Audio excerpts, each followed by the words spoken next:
Pennsylvania led the North American continent in the printing of Bibles throughout the 18th century, establishing a culturally significant legacy that sustained religious communities of the past and present, and left an indelible impression on American culture.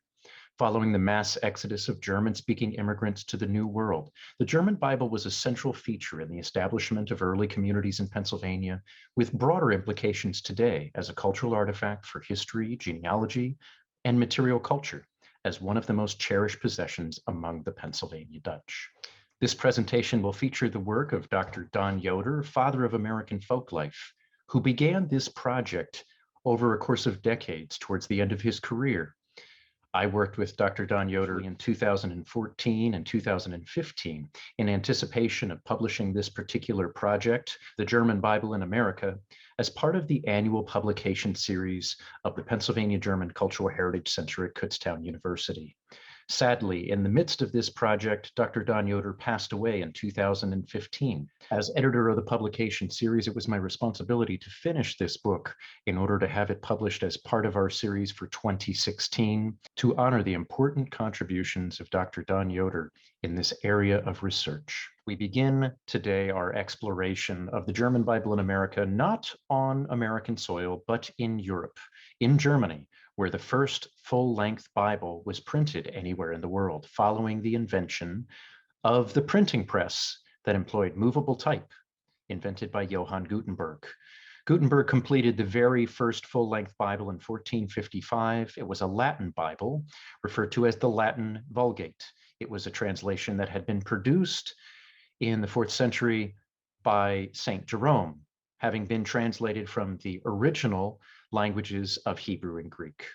The Gutenberg Bible was a monumental achievement, with hundreds of thousands of individual pieces of type used to produce the full-length Bible, which included the Old Testament, the New Testament, and the Apocrypha.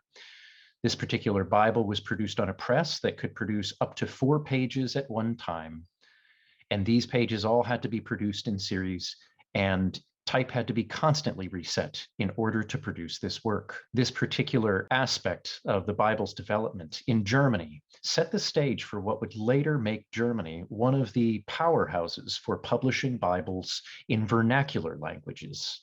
Originally, the Bible used by the Catholic Church was the Latin Bible. And it was during the Protestant Reformation that we find that the interest began to grow in vernacular Bibles, led by none other than Dr. Martin Luther. Martin Luther is credited with being the first vernacular translator of the Bible, who didn't translate the Latin Bible, but rather translated from the original languages of Hebrew and Greek into a vernacular German that would have blended various regionalisms to be understandable across what would then have been the Holy Roman Empire. The Holy Roman Empire was composed of a number of German-speaking regions, and this Bible was meant to be somewhat universal throughout all of those different areas. This Bible emphasized Saxon German, which of course was the area where Martin Luther was living during the time that he was translating the Bible, under the protection of Frederick the Wise, who was an elector of the Holy Roman Empire and a powerful figure in Europe. Here we can see an image of Martin Luther translating the Bible that is taken from the front of a Pennsylvania spelling book, indicating that Pennsylvanians really celebrated Martin Luther's role in this translation process. And people saw Martin Luther as a hero who brought the scriptures to the people through this vernacular translation that he produced. The very first Luther Bible was released in 1534. Martin Luther spent years producing his translation painstakingly. He had no one going before him who was doing this work, and so he went to the original languages and was doing this translation. His first vernacular Bibles produced in the German language were elaborate works with stunning illustrations and hand-colored plates, and were really treasured aspects of Protestant Bible production in Germany. Luther, however, was not the first to produce a vernacular Bible. He was, however, the very first to produce a vernacular Bible from the original languages of Hebrew and Greek. There were Low German Bibles that preceded Luther's Bible However, they were translated directly from the Latin Vulgate, which was the official Roman Catholic Latin Bible of the time. The Low German Bible of Lübeck, for instance, was an elaborate work that was made to especially provide vernacular Bible study and access to the Bible to those reading Low German dialects in northern Germany, what would have then also been parts of the Netherlands, Belgium, and anywhere to the northern portion of the German-speaking parts of Europe. This particular Bible featured many elaborate plates and is considered a very popular and important vernacular Bible, despite the fact that, of course, it was not translated from the original languages of Hebrew and Greek. Luther had some competition during the time of the Protestant Reformation when he was producing his vernacular translation. Zwingli, who was also a reformer, who initiated the Reformation in Switzerland, was eagerly producing a Swiss-German translation in order to provide Bibles to what would later become the Reformed, the Swiss Reformed congregations in his region. This interesting aspect of Zwingli's Bible is that Luther began before him. So Luther actually paved the way for his distinctive Swiss German Bible, because they were able to base their Swiss German translation on Luther's Saxon German translation. Of course, Luther had begun with the New Testament, which he considered to be the most important aspect of the translation, and Zwingli and his translators were able to follow Luther's footsteps to produce a Swiss German translation that would have been accessible especially to people in their region, in their vernacular language. However, by the time that Luther had gotten through the beginning of the Old Testament and into the prophets, Zwingli and his translators were actually able to gain some ground and move and exceed beyond Luther's translation in terms of chronology and publish a vernacular Bible just slightly before Luther's translation. However, of course, Luther is credited with having been the very first because their translation was based on Luther's.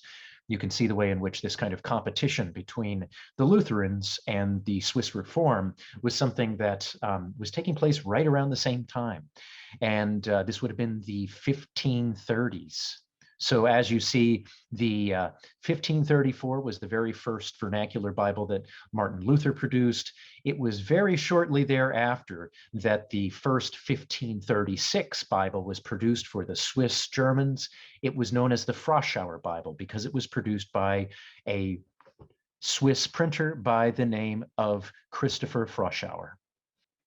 This was such an important Bible for the growing numbers of Anabaptists in Switzerland, especially the Amish and the Mennonites, who would later bring Zwingli's version of the Swiss German Bible to Pennsylvania as family heirlooms, as immigrant Bibles that made it across the Atlantic and were used widely in Anabaptist communities in Pennsylvania and throughout North America. The interesting thing about all of these different vernacular Bibles is that it was part of a growing trend among pietists who emphasized the study of the Bible as an important component to Christian devotions. Not only was one to read the Bible to enlighten their mind, but they were also meant to grow their spirit through close attention to the text. And this meant for many people being able to not only access the Bible in your vernacular language, but also to have various versions to gain greater insights. This led to publications later on, such as the Pentapla, the Biblia Pentapla, a five-fold translation that offered the New Testament not only in Greek, but then in four different German languages on top of that, in Low German, with many different translations in High German as well as the Old Testament that was not only in Hebrew, but then in Latin and many other translations. This allowed people to freely move between the different translations and to be able to understand the process of Bible translation as being directly related to Christian devotions. One would be able to understand the way in which various translators considered the meaning of the text, and this contributed widely to Bible study. The Pentapla was really one of the crowning moments for these multilingual Bibles that were produced. And here's an example from 1710 that would have been brought to Pennsylvania with some early immigrants. The Anabaptist family Bibles from the Froschauer tradition were very, very important and were brought by many Amish and Mennonite immigrants to Pennsylvania. And these were treasured editions, oftentimes using a blank page that had been inserted prior to the New Testament as a location to record family information, such as the Schnabely-Bachman Bible from the Mennonite Heritage Center in Harleysville. This particular Bible recorded various marriages, births, deaths, and significant events for both the Schnabely and the Bachman families of Mennonites. These types of decorated, cherished Bibles were not just held in families, but also eventually in the pulpits of Protestant churches throughout southeastern Pennsylvania. In fact, many of these early pulpit Bibles were presented to various congregations as an important act of establishment for each individual congregation in the Reformed and the Lutheran churches. Michael Schlatter, who is thought to be the father of the Reformed Church in North America, had these Bibles lavishly illustrated for each individual congregation, such as this particular example from the First Reformed Church in Easton, Pennsylvania, which is one of the earliest Reformed congregations in southeastern PA.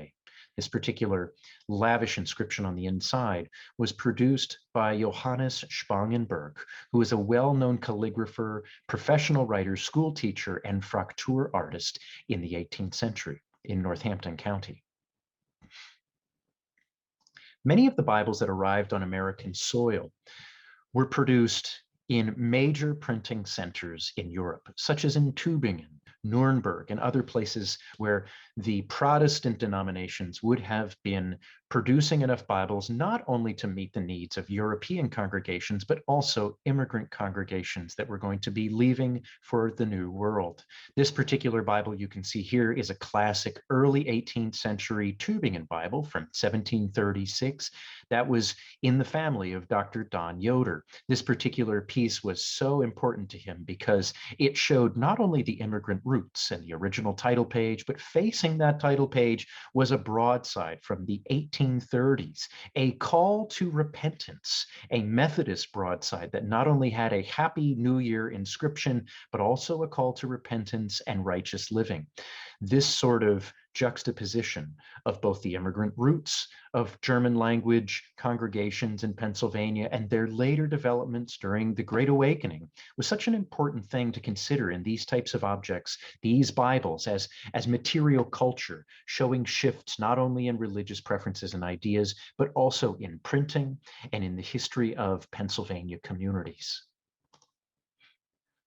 One of the most important centers of printing of Bibles in Germany was in Halle, where you would find the Canstein Bible Society was producing Bibles that were primarily intended to supply areas that otherwise did not have access. Second only to this would have been Nuremberg, where many official Bibles were created specifically for Lutheran and Reformed congregations in Germany, and they had the official status of having been approved by the electors of this particular region. And you'll find that these Bibles not only would include all of the traditional Old and New Testaments and Apocrypha, but they would include lengthy introductions with copious plates that would have established a chronology for the royal families, and especially those of the electors of Saxony and Frederick the Wise, who was the protector of Martin Luther. This allowed many of these later Protestant royals to be able to claim that they were part of a long-standing tradition of protecting the Protestant faith. And these Bibles were not only meant for people to read and appreciate, but also as a political statement. And it's fascinating to see how many of these types of Bibles found their way across the ocean and continued to be used and cherished by Pennsylvania families as well. One of the most elaborate Bibles ever produced in Germany was the Marian Bible, produced in Frankfurt in 1705. These lavish engravings are some of the most important engravings during that time period because they were so highly developed and sophisticated. They served as templates for later Bible production.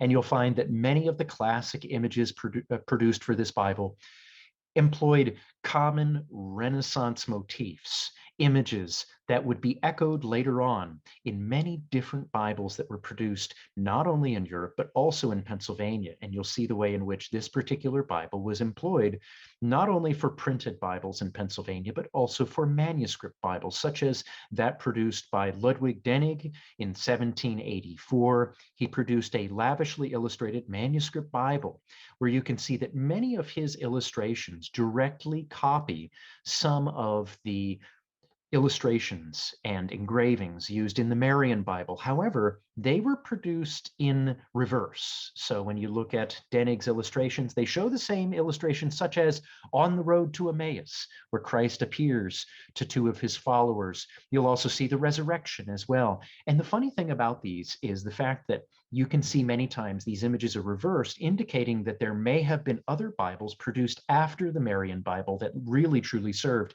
as the template for Denig's illustrations. And this is a fascinating thing to notice, down to the details of the road to Emmaus with the three figures walking, the city in the background, and even the foliage. It's fascinating to see the way in which these European Bibles served as templates for Pennsylvania productions. Now, the first truly American Bible, full length, produced on American soil, was not produced in an American language. Was not produced in a European language. This Bible is the celebrated Algonquin translation of the Bible produced by John Eliot in 1663 in Cambridge, Massachusetts. Part of the reason that we do not see Bibles produced in English or in German prior to this time is due to the fact that there was a monopoly on Bible printing. There was law that protected both Cambridge and Oxford as having the only legal right within the British Empire to produce full-length Bibles. They got around that in this case by producing a Bible in Algonquin.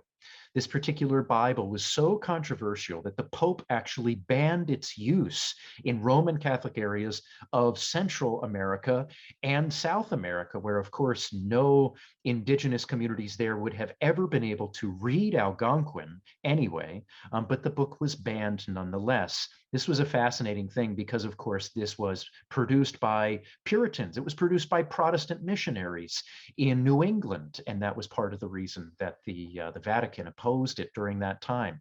But this is a controversial book. It was able to skirt the law for the English colonies by producing a Bible in a language other than English in 1663. But technically, this is the first full-length Bible produced on American soil, and it was produced for the Algonquin-speaking tribes in Massachusetts and throughout New England, although its popularity, of course, was debatable because it was used as a tool specifically for missionary work and was not necessarily always popular by the communities that were intended as the target audience.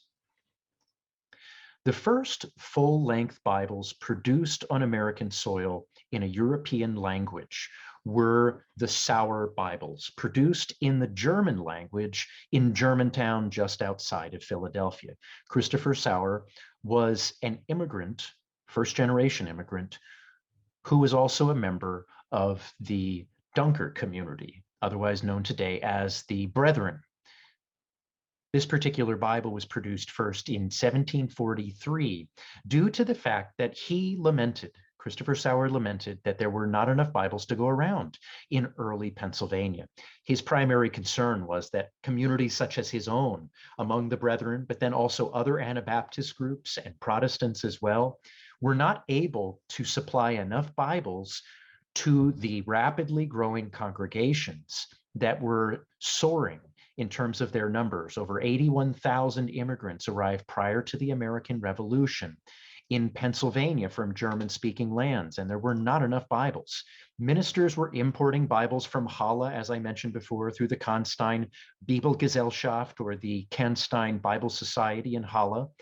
And many early ministers were actually agents for these Bible distribution companies, especially for some of the Anabaptist communities. They were eager to distance themselves from some of these Protestant ministers and some of these Protestant Bible agents as well, and were eager to have their very own editions produced here in Pennsylvania. Christopher Sauer completed this edition of the first full-length Bible produced in a European language in 1743. This was a quarto-size Bible, so this was approximately, say, 8 inches by 10 inches, and this particular Bible was such a significant thing because it was meant to be readable to older people as well who might have failing vision. The idea was that it was going to be printed in a large enough size that it could be easily read by candlelight. So you have to remember that Bible devotions would have been done oftentimes in low natural lighting or in candlelight. So this was an important thing, and Christopher Sauer brought this up in his very first prospectus that he released as a broadside in the German language to announce his publication. He was eagerly seeking subscribers who would be allowed to essentially sign up for these Bibles in advance, secure their copies, and many people did this in advance. There were also a large number of people who were interested in this Bible, not just in Pennsylvania, but then also throughout the adjacent colonies where you would find that there were other German-speaking people, especially in areas like Maryland and Virginia, the Shenandoah Valley. People were needing these types of Bibles and needing German Bibles. Now, the interesting thing is, if you read his announcement, which is essentially an English language version of his prospectus in a truncated form that was published in the American Weekly Mercury, Sauer provides in the English language the following inscription: "Whereas numbers of the Dutch people in this province, especially of the newcomers, are through mere poverty unable to furnish themselves with Bibles in their own language at the advanced price of those which are brought from Germany, are usually sold at here. Therefore, Christoph Sauer of Germantown proposes to print a High Dutch Bible in large quarto and in a character that may easily be read even by old eyes." This is a fascinating statement on so many levels because there is an implicit accusation that Bible importers were profiting off of the scarcity of Bibles in the New World. He also hereby also suggests as well that this particular Bible was going to be serviceable in ways that many more portable editions coming out of Europe were not, because those editions often had very small print that was not going to be readable. Note as well that Christoph Sauer is using the word Dutch to refer to German-speaking people. This is such an important thing because in the 18th century, the word Dutch and German were totally synonymous. Dutch at that point in time applied to a broader family of Germanic languages and cultures all across Central Europe, including those people in northern and southern Germany, those people in Switzerland, Austria, parts of what is now Eastern Europe, parts of Belgium, and then also Holland. So this word Dutch applied to that entire group of people. Note here he also uses this term High Dutch. Here he is actually referring to those German languages that are in the southern portions of Central Europe, where you would particularly find the language close to the Alps. This is the very same as what we find for High and Low German. The terms High Dutch and Low Dutch were completely synonymous during Christopher Sauer's time. And this is an important piece of early primary source material where you can see these particular nuances at play. A lot of people today have misconceptions about where this word Dutch comes from. And here is a great example of the way in which German-speaking people were using the word Dutch in English when they were referring to themselves. It was a perfectly acceptable term during that time. Now, there were people who weren't happy with the production of Sauer's Bible. There were folks who were concerned that the Berlinberg Bible was one of his sources. He borrowed one particular portion of the Apocrypha from the Berlinberg Bible, and otherwise it was entirely Luther's translation. Because of this slight alteration, people accused him of producing an Anabaptist Bible that was going to be undermining the standard Bibles used by the Protestant denominations. And a number of local ministers throughout Berks County and other parts of southeastern Pennsylvania essentially put a ban on Sauer's Bible for this very reason. However, the fact was they were sorely mistaken. They believed that this Bible was somehow going to be undermining the Protestant control of the standard Bibles at that point in time. The fact was, this Bible was practically identical to those produced, and maybe perhaps had just a couple updates and corrections from Luther's original translation. Christopher Sauer's son, Christopher Sauer Jr., went on to produce two other editions of his father's 1743 Bible, releasing it again in 1763 and a second time in 1776. The latter of which, the 1776 Sauer Bible, is often referred to as the Gunwad Bible. Stories relate that during the Revolutionary War, Bibles were confiscated by the British. These Bibles were later supposedly used as wadding for cannons, and many were destroyed. Evidence suggests, however, that many examples of these continue to turn up all throughout Pennsylvania, suggesting that while there may have been some that were confiscated, evidence also suggests that the 1776 edition, a large number of them still in circulation, and that these Bibles were not destroyed in the large numbers that were originally indicated. While some may have certainly been confiscated, many different institutional collections and private collectors continue to preserve copies of the 1776 Bible, and it is not as uncommon as the story would suggest that it was. The next major contribution to German Bible printing in Pennsylvania was the 1805 Reading Bible, approximately the same size, maybe a little bit larger than the Sauer Bibles. This particular Bible was printed by the son of a Moravian missionary by the name of Gottlob Jungmann in Reading. This was the first American German Bible printed outside of Greater Philadelphia. Some editions of this particular Bible included some prints, a map of the Holy Land, but the majority of them were unillustrated, and also some additional features that up until this time were not commonly found pre-printed in many Bibles. This included a family register that allowed families to record important birth and death dates on the inside of their Bibles. This was a common tradition for people to record family details inside of Bibles, but up until this time, many people would record them on a fly leaf on the inside cover of a Bible. Sometimes they would find a spare page, a blank page, and this is a very common practice. This Bible also had a printed bookplate on the inside that specifically stated when it was purchased and who purchased it, such as this example you see here from Heinrich Heist. The next major contribution to German Bible publication in America is the 1813 Somerset Bible. This was printed by Friedrich Gabe in Somerset.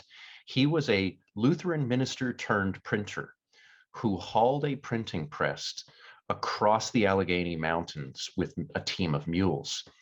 He proceeded to build a log house that he lived in with his family and children, and produced the Bible right in one room of his house. This is a fascinating achievement for someone who was in such a remote location. This was really the frontier at that point in time. But he felt very strongly that this printing contribution of the 1813 Bible was going to increase accessibility of these Bibles, not only through Western Pennsylvania, through Western Maryland, and West Virginia and Ohio, but later through other parts of the United States as well, where German Bibles were needed during the time of Western expansion.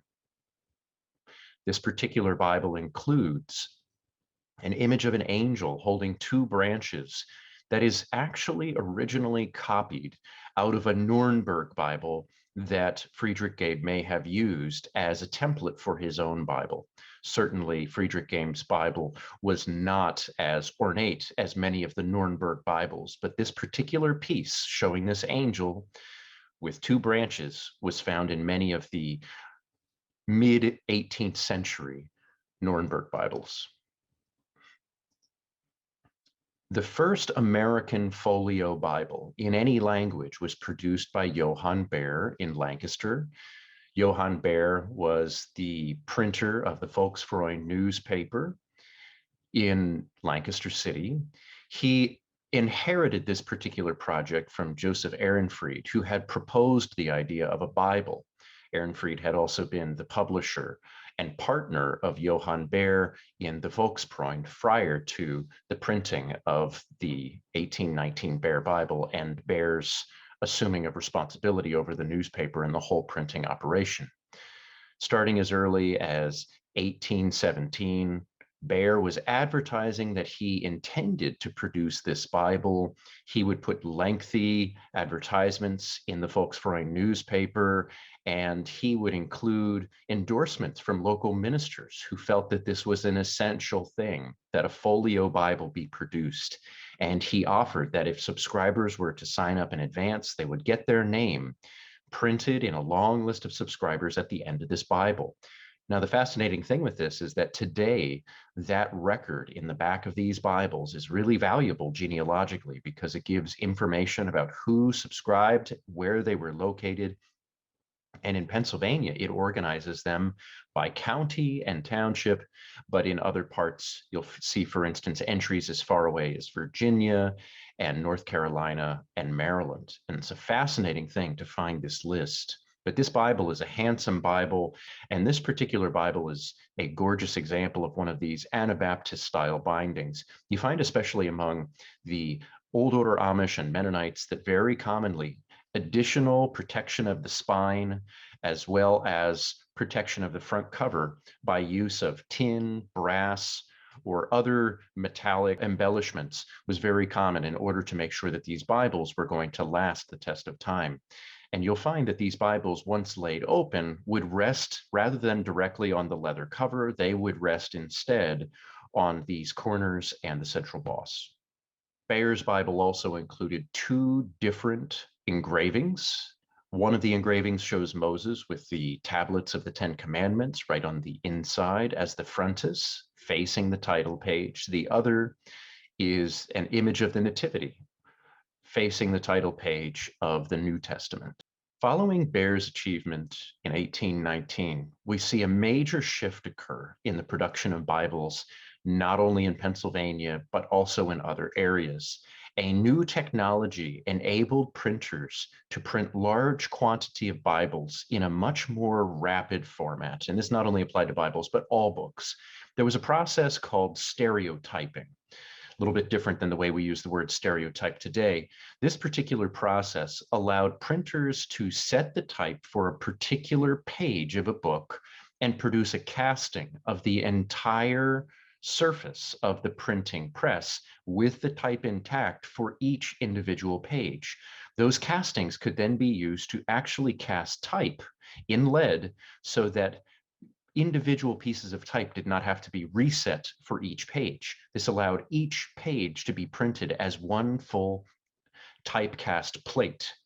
And this process was pioneered and perfected by stereotyper Jedediah Howe, who was originally from New England, but had first begun in New York and later went to Philadelphia and produced stereotyped plates for many Bible printers in the Philadelphia area and for many German Bibles, especially for the Kimber and Sharpless Bible of 1828. Kimber and Sharpless were two Quakers who had a thriving press, Philadelphia, and this particular Bible is one of the very ornate ones from that time period, featuring lavish illustrations by Alexander Andrews. And some of these illustrations could be essentially copied from Bible to Bible. They appeared in a number of different editions, not only produced by Kimber and Sharpless, but also licensed to other printers as well. Alexander Andrews was European. And so you can see the way in which at this particular time, the printing of Bibles became more mechanized, more complex in the sense that a wide variety of prints became available for the production of Bibles in many areas. And this really started to increase, especially over the course of the 19th century. By the mid and late 19th century, we see Bible production reach an all-time high in the United States as the process became increasingly mechanized. Another printer that used the stereotyping process was Georg Mentz. of Philadelphia and eventually Georg Menson's son. And this particular Bible shows the types of illustrations that were used in these stereotyped Bibles. This particular one was produced in 49 in Philadelphia. And you'll find that there are actually illustrations held in common between a variety of these different printers, including the Mentz family and also Kimber and Sharpless. Here are two examples of different engravings that were often appearing either at the front or other places within the Bibles, showing the foot washing on Maundy Thursday, as well as the Last Supper. And so these were produced by an engraver. I don't know who it was because these engravings usually are not signed. And you can see that this especially ranged between 1828 is when you really start seeing the stereotyping occur with Bibles for both the Kimber and Sharpless as well as the Mentz family printing. But this extended well into the 1840s. Now, the next major development during this time and shortly thereafter was the way in which increased mechanization of book printing enabled large Bibles to be produced, starting perhaps in the 1850s and leading up until the 1890s and shortly thereafter, where these large Victorian-style family Bibles were being produced. These Bibles were massive. They incorporated not only the biblical texts, but in many cases, lots of additional material as well, such as marriage certificates, family registers, and biblical history chapters that allowed people to explore the history of the Bible with images of outfits and costumes from the biblical era, images of weapons, pottery, numismatics and coins, all different types of things that you would find mentioned in the biblical texts, everything from animals to individuals. You would find illustrations to go along with these things included in these massive sections, sometimes occupying almost a full third of the Bible.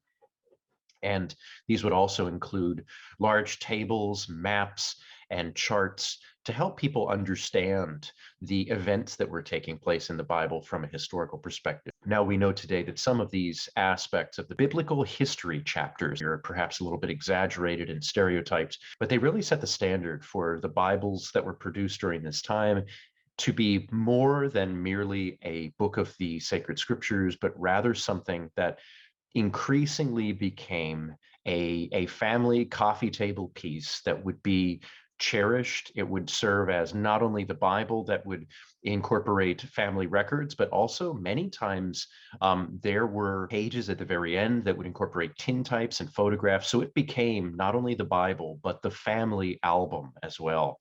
Here's a nice example from the Fagley family at the Kutztown Area Historical Society. There's a nice Himmelsbrief or heavenly letter printed right on a separate sheet and tucked into the front of the Bible. These were believed to be protected, to protect the house and the home. And the Bible became many times the repository for many different types of loose leaf documents that would be stored inside of them.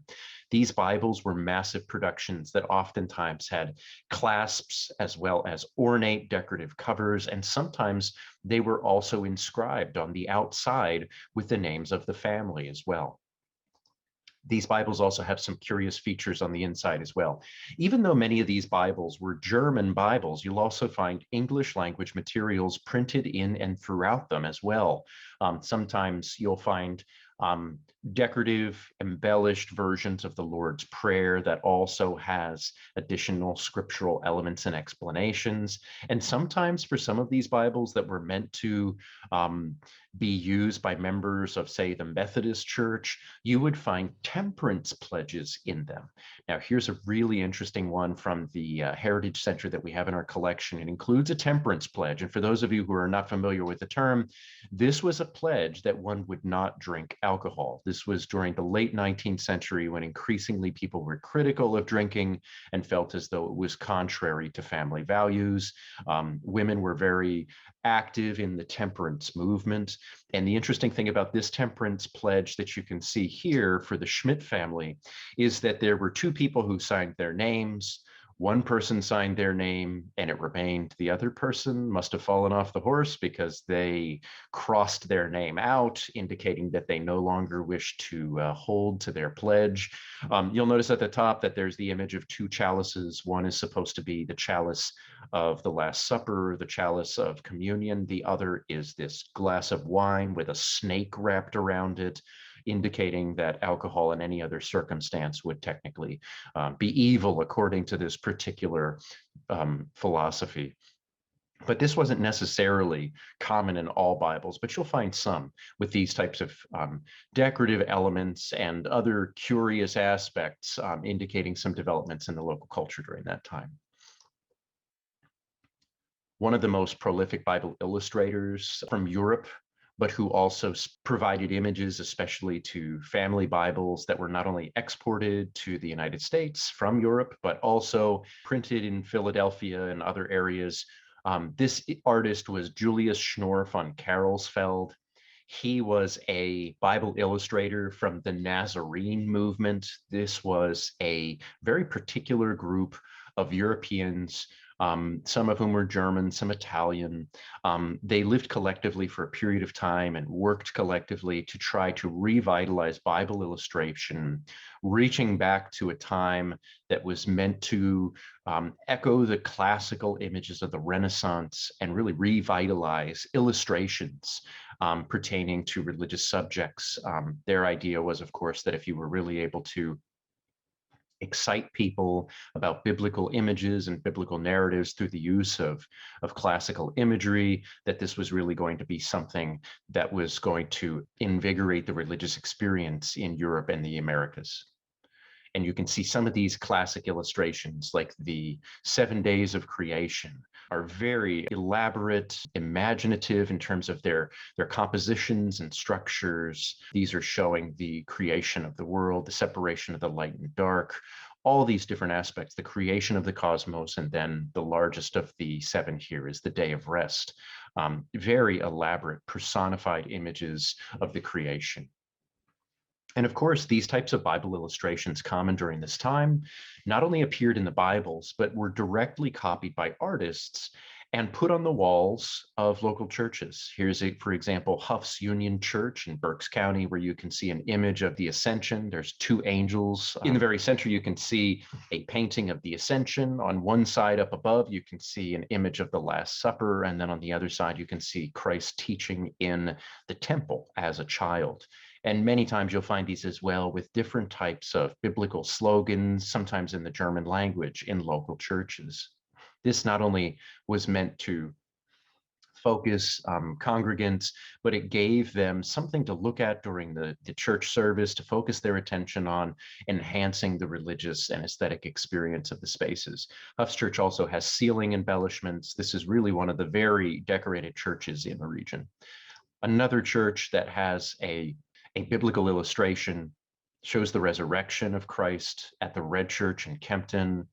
It gives the biblical verse on both sides of the painting, one side in German and the other in English. It says, "I am the resurrection and the life. He that believeth in me, although he be dead, shall live." So these textual correspondences to the art itself are important parts of the way in which these congregations are identifying themselves as having a German and English tradition within the same building. Obviously, for many of these churches, they're not using German anymore, but the German language still plays an important role in the congregation's identity within the local culture. You'll also find that over time, these types of classic images that are found in Bibles eventually become focal points in churches as stained glass windows became much more common in the late 19th century. This was happening during a time when there was a Gothic revival occurring in the United States. This was when the United States was beginning to embrace this idea of looking at churches as cathedrals. They were looking to examples in Europe to produce churches that were going to overall be part of a comprehensive religious experience with visual elements, light playing through the stained glass windows to create spaces that were going to be transformative in terms of the experience. American congregations prior to this time had deliberately avoided elements of architecture that looked specifically like cathedrals because of the fact that many of the earlier Protestant congregations and Anabaptist congregations wanted nothing to do with it being associated with Roman Catholicism. And cathedrals were really the crowning architectural achievements of the Roman Catholic churches. And so Protestants many times were aiming to try to create churches that may have had some embellishments, but oftentimes were plainer. And these were serving in Europe as a counterpoise to the lavish interiors and exteriors of European cathedrals. Americans were copying some of the more simpler forms in later church architecture in the Americas. In the late 18th century and early 19th century, we see most Lutheran and Reformed congregations were not producing cathedral-like churches. These were plain meeting house style churches that were intended to essentially democratize the space, creating spaces where it was not emphasizing hierarchy, but rather emphasizing the purpose of the space as being a space to share the word. And of course, the Bible was a very important part of that. There were some churches as well that did have some pretty elaborate illustrations prior to the use of stained glass windows. One of those was Bern Reformed Church, just outside of Reading. This particular church used to have illustrations of biblical figures surrounding the balcony on all of the raised panels that would have formed that upper edge of the balcony. However, that particular church was later razed and replaced with a more modern brick church. Another church that shows high levels of decoration is the 1805 Bin Nagel's Lutheran Church in Lebanon County. This particular church really is the creme de la creme of the early 19th century country churches. This particular church incorporates lots of decorative architectural elements surrounding the pulpit. It's a chalice pulpit, having a narrow stem at the bottom and a staircase going up to it to elevate the use of the word within the congregation. There is a central communion table with a rail, lots of different moldings and architectural features, finials, and individual paintings surrounding the pulpit area. There is a painting that I've highlighted here that shows Christ praying in the garden. It's a classic image. It says Bete und Arbeite. It means prayer and work with an exclamation point at the end. This particular slogan is not originally found in Lutheranism, but actually was a Roman Catholic slogan.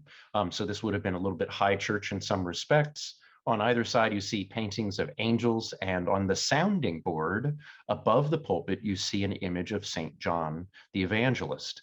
This is really interesting that each of these pulpits was many times crowned with a sounding board that was intended to specifically reflect the sound of the minister down towards the congregation so that it didn't get lost in the arched ceilings of many of these local churches.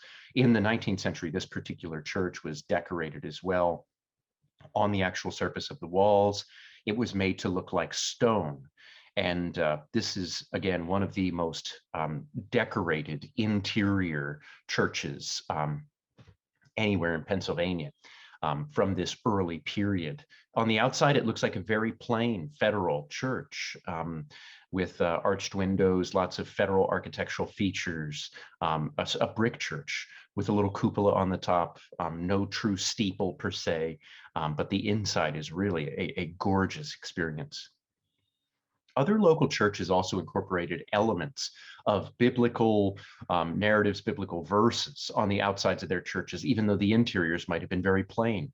One good example, another in Lebanon County, incorporates Psalm 84, verse 2, to the date stone or dedication stone found on the outside of Hill Lutheran Church in Annville. It says Bergkirche, which would have been the standard German version of the church's name, meaning Hill Church. It says, Wie lieblich sind deine Wohnungen, Herr Sabaoth. Literally, how beautiful are thy dwelling places, O Lord of hosts. And so you're finding elements of the scripture incorporated into the architecture, not only many times in terms of image, but also in terms of word. And this is true also for cemeteries, especially. One finds parallels to the scriptures found all throughout cemeteries. It was very common for almost every gravestone to at least include some form of textual reference for the text that would have been read during the graveside service.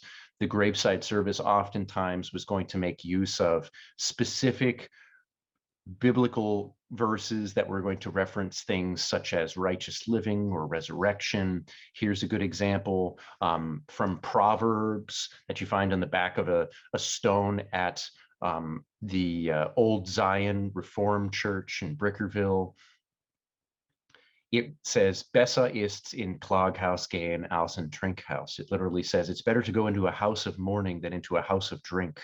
Some of these types of funeral texts are a bit cryptic in certain respects. We have to ponder about the significance of these. And this is part of the reason that these stones also bore these inscriptions. It was meant to be a contemplative experience when you go into the graveyards.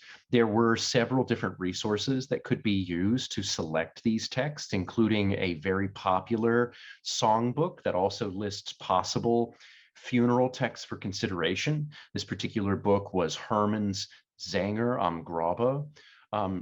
Charles Gebler Herman was a Reformed minister in the Kutztown area who compiled this book, and it was widely circulated not only in the Kutztown area, but then all throughout greater Philadelphia and southeastern Pennsylvania. And later the book was actually stereotyped and mass-produced as well. So it was a classic, and many of these would incorporate possible considerations for which text to use in certain circumstances, such as when you find, for instance, people of different age groups who pass away, or people with certain status within the community. Different texts would be appropriate to specific individuals, and this was common to find these references on gravestones, not only outside of the church, as in the forms of psalms, as we saw, to find textual references, but then also within the graveyards themselves. We also find that Bibles played a prominent role in the home for home devotions. This especially was common for Protestants, to some degree Roman Catholics, who were about only maybe less than 1% of the Pennsylvania Dutch population, but this was also very common among the Anabaptists as well, to have books that would be used in the home, not just the Bible, but then also prayer books and other books of devotions that were going to be used specifically for the purpose of spending time together as a family, but then also solo at some times for religious contemplation. This was seen as an important activity to grow the heart, to really integrate the religious experience, not only into what one would do on Sunday, but also into the home.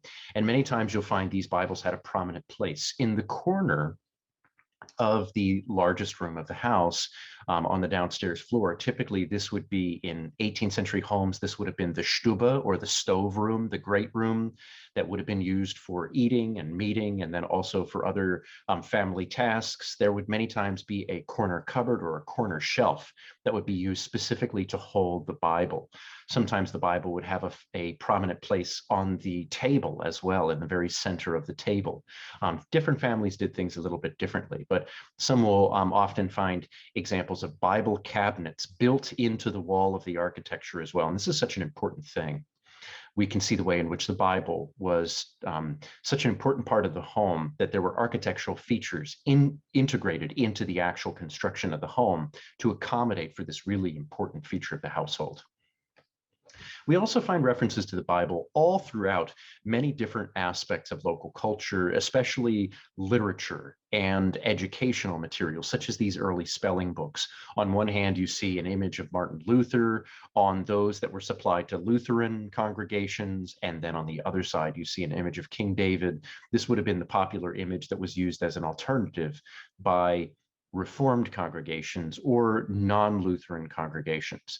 Not all congregations wanted Luther on the front of their spelling books, so there had to be two different versions that were circulated, and these were both printed by Conrad Zentler originally in Philadelphia in the 1820s, but later what you're going to find, 1810 and 1820s, but you're also going to find in the 1830s up through the 1840s, other printers were using the very same images because these were later stereotyped and distributed by Jedediah Howe. And so you were going to find that Howe had created plates of these particular classic spelling books and really standardized them. So they were printed by Georg Mentz and others like that as well, and continued to be distributed throughout the region for local schools. One-room schoolhouses use these.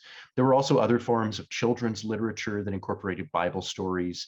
Many of the most lavishly illustrated were produced by Gustav Peters in Harrisburg. He produced illustrated Bibles as early as the 1820s, and his Bible was really the very first of the stereotyped New Testaments that was widely distributed with a wide range of illustrations in it. But he also produced these small chapbooks that were mainly intended for children, and these would include stories such as the story of Joseph and his brothers. You'll see that these were printed in color because Gustav Peters was the first successful American color printer. One other element of the Bible that's really important to mention is the Apocrypha. Today, many Bibles do not include the Apocrypha, but these are extra books of the Bible that were not considered part of the biblical canon, but nevertheless were considered important books for consideration, and they played an important role. For instance, the book of Sirach that was in the Old Testament Apocrypha was widely used as a book of wisdom, and you find it used especially on gravestones. You'll find citations. So when you look at early gravestones in the area, you're going to find that many times the biblical text is not just limited to the Bible as it might be used today, but also incorporates the Apocrypha. And there were a wide range of different books that were considered supplements to the main biblical texts. The last image I have today for you is the Pennsylvania Dutch Bible. Now, in recent years, this Bible was produced by the Wycliffe Bible translators and was produced specifically for the Old Order Amish in the Midwest. Its spelling is a little bit different than what we would typically find in Pennsylvania. And I would argue that this particular form of spelling is very good for being able to provide insight into how the language is pronounced today by active speakers in the Old Order Amish and Mennonite communities. This particular Bible was produced not as a translation from the English, but as a true translation from the original languages of Hebrew and Greek, and was a major undertaking and endeavor. It's actually under a Creative Commons license today, so it can be distributed as a PDF, and is something that can be freely distributed but can't be altered. However, there's these handsome leather-bound editions that can be obtained in a wide variety of places today. The selection included here is Psalm 23. I'll read the very first verse. It says, "The Ha is my shofheda, ich hab goa ken not." The Lord is my shepherd, I shall not want. And this particular spelling, again, is very popular among the Old Order Amish, but it's really used by anybody who's interested in Pennsylvania Dutch as a heritage language. And the important aspect about this is it's showing the way in which the German Bible continues to hold an important role in the culture of Pennsylvania. This is part of what was emphasized by Dr. Don Yoder in his final work, The German Bible in America, published in 2016, following his passing in 2015. This posthumous work was part of the Pennsylvania German Cultural Heritage Center's annual publication series. If you'd like to learn more, you can visit masthof.com in order to find this particular book. All proceeds go to support cultural programming at Kutztown University. Cultural programming is brought to you by the Pennsylvania German Cultural Heritage Center at Kutztown University, the hub of Pennsylvania German culture and language. Visit us online at www.kutztown.edu/pgchc. Thank you to all of our viewers, supporters, and friends. Mir zahler groß Dank zu alle unser Gucker, Unterstützer und Freund. Macht's gut.